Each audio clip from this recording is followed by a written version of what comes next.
ஜெய் ஜெகத்மாதா பகலாமுகி. ஓம் cream Bagalamukhi வரதே சர்வ சௌபாகிய பிரதாயினி சமஸ்த பக்தானாம் சர்வாபிஷ்டம் சாதே சாதே க்ரீம் ஓம் ஸ்வாகா. நான் இப்பொழுது ஸ்ரீ சூரியமங்கலம் அத்வைத வேத வித்யாபீடத்திலே உள்ள பகலாமுகி தேவி கஷேத்திரத்திலிருந்து உங்களிடம் பேசிக்கொண்டிருக்கிறேன். இது 30 வயசு பிராயமான ஒரு பையனுடைய ஜாதகம்தான். இதில் முக்கியமாக என்ன விஷயம் சொல்ல போகிறது என்றால், ஏற்கனவே சொன்ன விஷயம்தான். அதாவது நம்மளோட பிரெயின் யூஸ் பண்ணி, டைம் யூஸ் பண்ணி, நிறைய காசு யூஸ் பண்ணி ஒரு விஷயம் படிக்கும் பொழுது அந்த படித்த விஷயம் நமக்கு யூஸ் ஆகணும் இல்லையா? இல்லை என்றால் கஷ்டப்பட்டு படித்து பணமும் செலவு பண்ணி படித்து அந்த யூஸ் ஆகவில்லை என்றால் அது கொண்டு என்ன உபயோகம்? நிறைய ஆளுகள் அப்படி இருக்காங்க. அப்படி இருக்கப்பட்ட ஒரு நிறைய பேரில் ஒரு ஆள் தான் இவர்.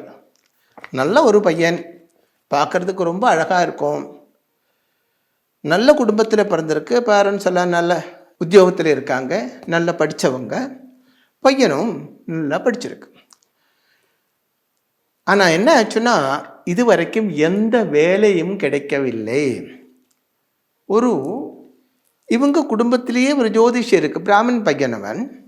இவர் குடும்பத்திலேயே ஒரு ஜோதிஷி இருக்குது, ஃபேமிலியிலே உள்ளவர். அவர் வெளிநாட்டிலே போய் படிக்க சொல்லியிருக்காங்க. அப்படி வெளிநாட்டில் போய் படித்து பெரிய டிகிரி எல்லாம் வாங்கி வந்திருக்கு. பிஸ்னஸ் மேனேஜ்மெண்ட் MBA எல்லாம் படிச்சுட்டு வந்தாச்சு. ஆனால் நிறைய ட்ரை பண்ணி பார்த்தேன், எந்த வேலையும் கிடைக்கவில்லை. இப்போது தாத்தாவிலேருந்து ஜோதிஷம் படிச்சுட்டு இருக்கு. முதல்ல இந்த ஜாதகத்துக்கு நம்ம எந்த ஜாதகமாக இருந்தாலும் அதில் டோட்டலாக அது நல்லதா கெட்டதா, அதாவது ஜாதகத்தோட வெயிட் என்னன்னு பார்க்க வேண்டும்.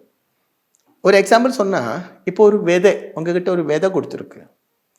அந்த விதை மண்ணில் போட்டு கஷ்டப்பட்டு அது கிருஷி பண்ணுறதுக்கு முன்னாடி, பயிர் பண்ணுறதுக்கு முன்னாடி அது விதையா, நல்ல விதையா பதிரா அது பார்க்க வேண்டும். அதுக்கப்புறம்தான் அதுக்கு கிருஷிக்கு அதுக்கு யூஸ் பண்ண வேண்டும். அதுக்கு உரம் போட வேண்டும், ஜலம் போட வேண்டும்.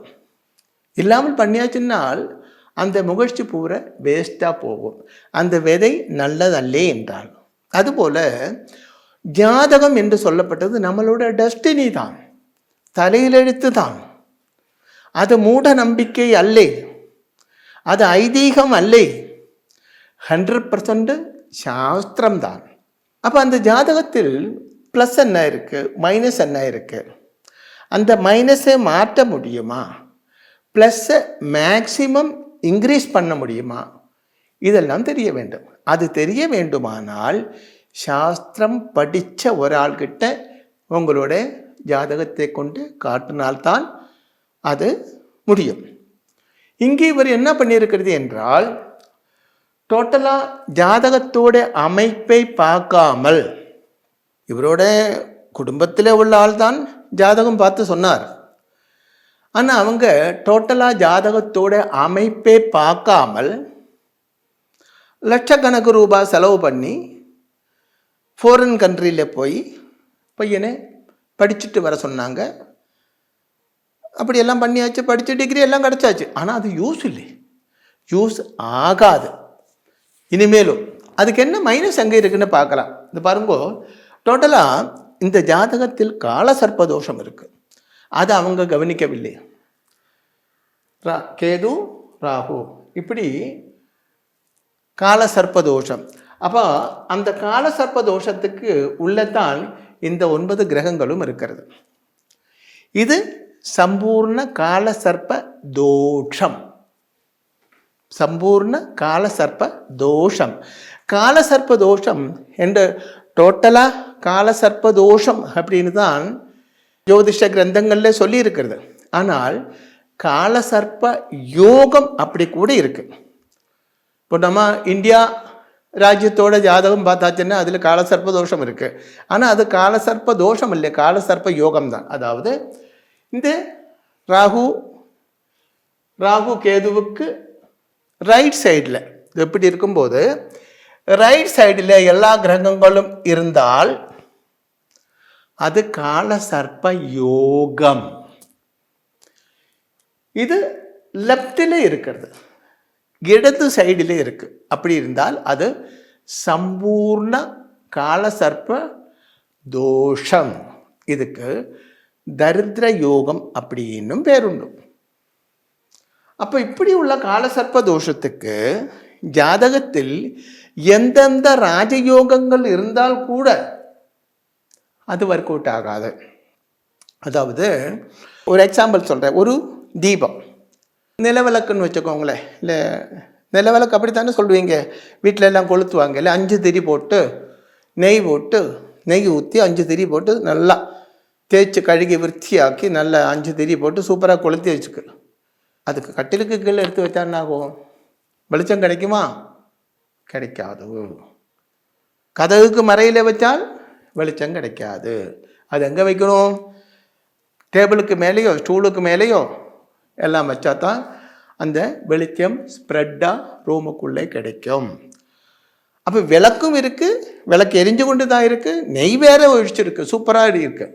ஆனால் அந்த வெளிச்சம் கிடைக்கவில்லை. அதே மாதிரி தான் ஜாதகத்தில் யோகங்கள் இருந்தாலும், இந்த ஜாதகத்தை பொறுத்த வரைக்கும் பெரிய யோகங்கள் ஒன்றும் இல்லை.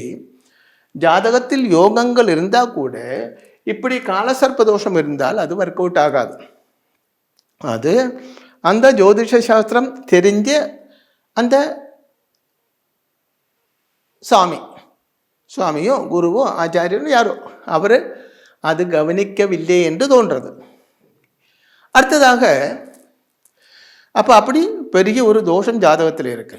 இனி இது 2ஆம் இடம். 2ஆம் இடம் என்றால் வித்யாஸ்தானம். படிப்பை பற்றி திங்க் பண்ணும்போது அது தனம், குடும்பம், வித்யா இதெல்லாம் 2ஆம் இடம் தான். ஆனால் படிப்பை பற்றி தான் நம்ம இப்போ சொல்லிட்டு இருக்கோம். அப்போ 2ஆம் இடம் வித்யாஸ்தானம். அந்த வித்யாஸ்தானத்தில் இருக்கப்பட்டது சந்திரன் தான். சந்திரன் அஸ்திரனாக இருக்கும், வளர்ப்பரே தேய்பறை அப்படின்னு இருக்கும் இல்லையா. இங்கே சுக்லபட்சம் தான், வளர்ப்பறை தான், பிரச்சனை இல்லை. ஆனால் அந்த 2ஆம் இடத்துக்கு அதிபனாகி இருக்கப்பட்ட சனி 1 2 3 4 5, அதாவது ராகு 1 2 3 4 5, 2ஆம் இடத்துக்கு அதிபனாக இருக்கப்பட்ட சனி ராகு தரிசனத்திலே இருக்கிறது. அப்போ என்னாகும்? என்ன படிக்கிறதோ அது யூஸ் ஆகாது. அதுதான் காரணம். அப்போ இங்கே சந்திரனை விட 2 சந்திரன் இருக்கிறது, அப்புறம் ஏன் சனியை கொண்டு பலம் சொன்னீங்க அப்படின்னு நீங்கள் கேட்கலாம். பாருங்கோ, சந்திரன் அஷ்டமாதிபனாகி இருக்கு. அதாவது 1 2 3 4 5 6 7 8.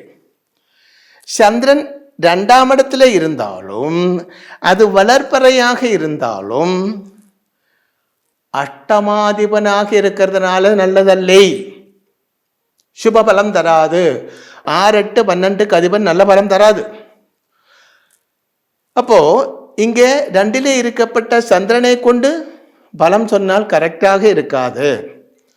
அப்போ அடுத்தது 2ஆம் பாவாதிபன். 2ஆம் பாவாதிபன் சனி, அது இங்கே சொந்த வீட்டில் இருக்கு, 3ஆம் இடத்தில். சனி 3 6 11 இருந்தாலும் நல்ல பலங்கள் தான் தரும். அப்போ சனி இங்கே லக்னத்தோட 3ஆம் இடத்தில் சொந்த வீட்டிலே இருக்கு. அப்போ இந்த சந்திரனை விட சனிக்கு தான் பவர் ஜாஸ்தி. அந்த சனியை யார் பார்க்குறா? ராகு 1 2 3 4 5. ராகுவுக்கு தான் இருக்கப்பட்ட இடத்துல இருந்து 5லேயும் 7லேயும் 9லேயும் பார்வை இருக்கிறது. அப்போ என்ன ஆகும்? அப்போ 2ஆம் பாவாதிபனாக இருக்கப்பட்ட சனி கும்ப ராசியிலே இருக்கிறதுனால தான் கடல் கடந்து போய் படிக்கக்கூடிய சூழ்நிலை உருவானது. அப்படி போனது, படித்தது. அது மட்டுமல்ல, சனி சொந்த வீட்டில் இருக்கிறதுனால தான் படித்து நல்ல மார்க் வாங்கி வின் பண்ண முடிஞ்சது. ஆனால் அது யூஸ் ஆகவில்லை. ஏன் யூஸ் ஆகவில்லை என்றால் அப்போ யூஸ் ஆகணும்னு எப்படி யூஸ் ஆகும்? படித்த வித்தியை யூஸ் ஆகுறதுன்னு சொன்னால் அது ஒரு தொழில் செய்ய வேண்டும், அதிலிருந்து தனம் வர வேண்டும், அப்படி தானே? அப்போ இங்கே வித்யாஸ்தானம் ஓகே, ஆனால் அது யூஸ் ஆகாது. ஏனென்றால் ராகு தரிசனத்தில் இருக்கிறதுனால படிப்பு இருக்கும், அது யூஸ் ஆகாதுன்னு புரிஞ்சு போச்சு.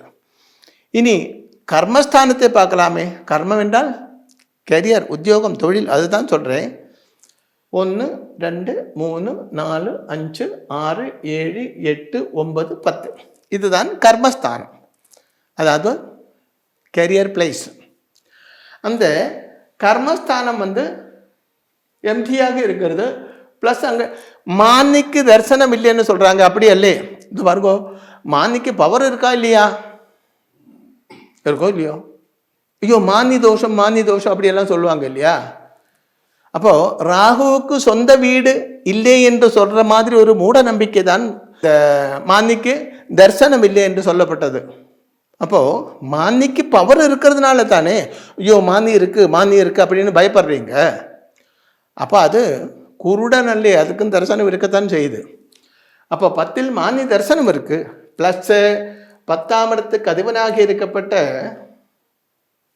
புதன் 12ஆம் இடத்துல இருக்கிறது, விரய ஸ்தானத்தில் இருக்கிறது. எல்லாத்துக்கும் மேலே லக்னாதிபன் 12ல் இருக்க, லக்னாதிபனாக இருக்கப்பட்ட ஜூபிட்டர் குரு 12ஆம் இடத்துல இருக்கு. ஒரு ஜாதகத்தில் ரொம்ப முக்கியமானது லக்னம், லக்னாதிபன். லக்னாதிபன் என்று சொன்னால் அந்த பர்சன் தான். உங்கள் ஜாதகத்தில் லக்னாதிபன் என்று சொன்னால் அந்த பர்சன் தான், நீங்கள் தான்.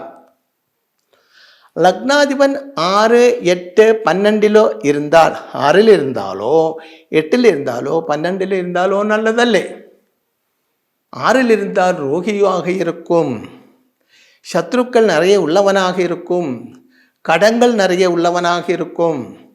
8ல் இருந்தால் லீகல் ப்ராப்ளம் சீரியஸாக வரப்பட்டவனாக இருக்கும், ஜெயில்வாசம் உண்டாகக்கூடியவனாக இருக்கும், அபமிருத்தி யோகம் இருக்கும், ஆயுர் தோஷம் இருக்கும்.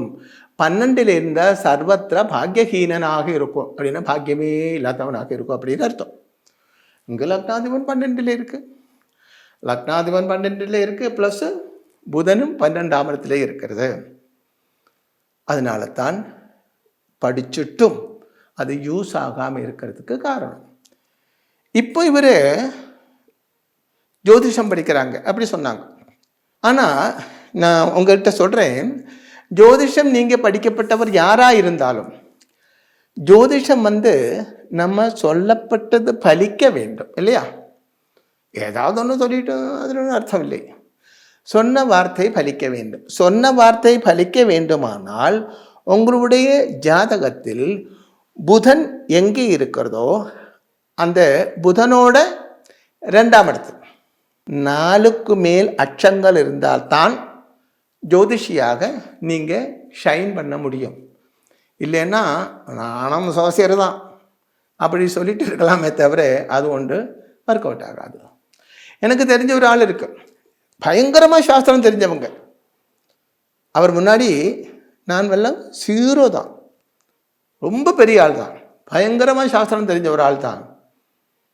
எனக்கு ஒரு கால்குலேஷன் பண்ணணுன்னா ரொம்ப நேரம் ஆகும். ஒன்று கணக்கில் ரொம்ப என்ன சொல்லுவாங்க, மடையன் தான், நான் மண்டன் தான், எனக்கு ரொம்ப கஷ்டம்தான். ஏதாவது ஒரு கால்குலேஷன் பண்ணணுன்னா பசங்கக்கிட்ட சொல்லுவாங்க இது கொஞ்சம் கால்குலேஷன் பண்ணி கொடுன்னு. ஆனால் அந்த மனுஷன் அப்படி இல்லை, டக்கு டக்கு டக்கு டக்கு டக்குன்னு எல்லாம் போட்டு கொடுப்பாங்க. ஆனால் அப்படி இருந்தும் எல்லா சாஸ்திரம் தெரிஞ்சவராக இருந்தும் ரொம்ப கஷ்டப்பட்டு இருக்காங்க. என்ன சொன்னாலும் பலிக்கிறது இல்லை. அதுபோ என்ன காரணம் என்றால் அவரோட நானே அவர்கிட்ட சொன்னேன், ஜாதகம் கொஞ்சம் எடுத்து பாருங்க, உங்களுக்கு புதனோட 2ஆம் இடத்தில் அச்சங்கள் எத்தனை இருக்குன்னு பாருங்கோ. அப்போ அவர் சொன்னார் 3 தான் இருக்கு. சரி, இந்த ஜென்மம் வண்டி இப்படி தான் போகும், இதுக்கு ஒன்றும் பரிகாரம் பண்ணி பிரயோஜனமே இல்லை அப்படின்னு சொன்னேன். அப்போ இந்த மாதிரி உங்களுக்கு புரிஞ்சிருக்கும்னு நினைக்கிறேன். ஜெகத்மாதா மகாதேவின் அனுகிரகத்தால் உங்களுக்கு சர்வகாரிய சித்தி உண்டாகட்டும் என்று ஆசீர்வாதம் செய்கிறேன். ஸ்ரீ சூரியமங்கலம் அத்வைத வேத வித்யாபீடத்தில் தாந்திரீக பூஜைகளில் சிறந்து விளங்கும் பல ஆச்சாரியர்களால் அமாவாசை மற்றும் பௌர்ணமி நாளன்று சிறப்பு யாகங்கள் நடைபெறுகின்றன. இந்த யாகங்களில் கலந்து கொள்வதன் மூலம் அன்னை ஸ்ரீ பகலாமுகி தேவியின் அருளால் நம் சர்வதோஷங்களும் நீங்கி சகல சௌபாகியங்களும் நம்மை பரிபூரணமாக வந்தடையும். ஸ்ரீ சூரியமங்கலம் அத்வைத வேத வித்யாபீடம் ஜோதிடம், பிரசன்னம், வாஸ்து, தாந்திரீக பூஜைகள் மற்றும் வேத யாகங்கள் செய்திட தொடர்புக்கு 7305442299 7305442299. தொடர்பு மையங்கள் சென்னை, கோவை, பெங்களூரு, ஹைதராபாத், விஜயவாடா, டெல்லி, மும்பை, திருநெல்வேலி, டெக்சாஸ்.